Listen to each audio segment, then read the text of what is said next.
Les sondages se sont toujours trompés depuis 25 ans. Depuis 1995, moi, je pense toujours que je serai au second tour et que les sondages se trompent. Deuxième question, comment ? Je vous l'ai dit. En vérité, je pense qu'il faut rassembler les électorats qui veulent se rassembler. C'est-à-dire les électorats du Rassemblement national, les électorats de Reconquête et les électorats de LR qui ne veulent pas aller chez Emmanuel Macron. C'est simple. Quand je serai au soir du premier tour, qualifié pour le second tour, il y aura M. Ciotti qui appellera à voter pour moi. Il y aura M. François-Xavier Bellamy. Et il y en aura d'autres. Vous en êtes certain ? Ah ben ils l'ont déjà annoncé. Ils vous l'ont dit. Ils l'ont déjà annoncé publiquement, Laurence Ferrari. Et il y aura Nadine Morano, qui elle ne l'a pas annoncé publiquement, mais qui, je pense, le fera. Il y en aura d'autres. Si Mme Le Pen est au second tour, personne n'appellera à voter pour elle. Marion Maréchal a dit qu'elle voterait pour elle. Hier à votre meeting. Mais pas à LR. Pas à LR. Je parle de LR. Moi, je rassemble LR et le RN. C'est différent, vous voyez. Donc, je pense que je suis le seul à pouvoir rassembler tous ces électorats.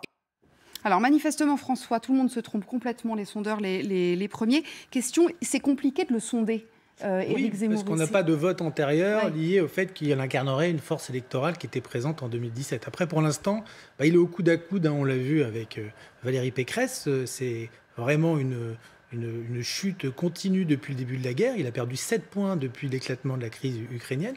Donc on voit bien que l'enjeu pour lui, c'est d'essayer d'arriver symboliquement devant Valérie Pécresse, aussi de dépasser le seuil des 10% afin de pouvoir négocier, j'imagine, un accord pour les législatives avec Marine Le Pen. On parlait de plafond de verre tout à l'heure. Pour lui, c'est clair, il y a un plafond de verre, Arlette. Il est désormais trop disruptif, si j'ose dire, entre guillemets.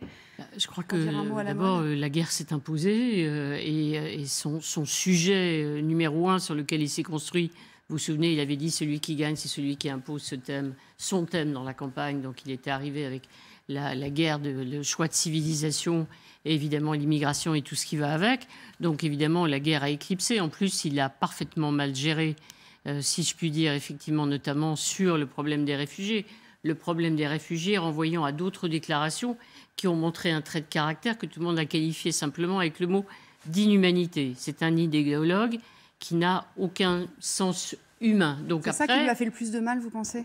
Je pense que oui, parce qu'au fond, à chaque fois, vous vous souvenez, on ne va pas refaire effectivement, mais tout ce débat autour des enfants souffrant de handicap et d'autres sorties. Donc au fond, il a perdu son sujet favori et après, il s'est pris les pieds. Alors, ces meetings, dans des déclarations, ces meetings, il y a de la ferveur, il y a du monde, donc il continue à penser qu'il y a un vote caché, que les sondeurs se trompent, qu'on aura une surprise incroyable. Bon, en fait, il doit surtout penser à son avenir, son rêve, reconstruire la droite. Mais s'il est derrière, notamment Valérie Pécresse, ou en tout cas extrêmement faible, je ne suis pas sûre qu'il y ait un grand mouvement d'enthousiasme derrière Éric Zemmour. Il y a quand même, Maurice Safran, ça va être difficile. Valérie Nataf, il y a quand même quelque chose, c'est que Éric Zemmour, il y a un an, il n'était pas du tout entré en politique. Il revendique quand même à peu près 100 000 adhérents, me semble-t-il, pour son parti Reconquête. Je dirais, il y en a d'autres qui aimeraient bien faire autant. C'est pas négligeable non plus. Non, mais il y a une différence entre les faits de campagne, les meetings, incontestablement remplis, la ferveur incontestablement présente, les adhérents incontestablement nombreux.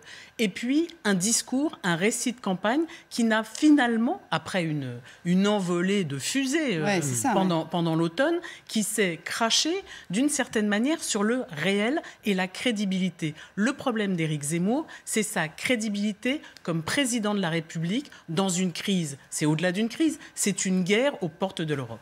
La guerre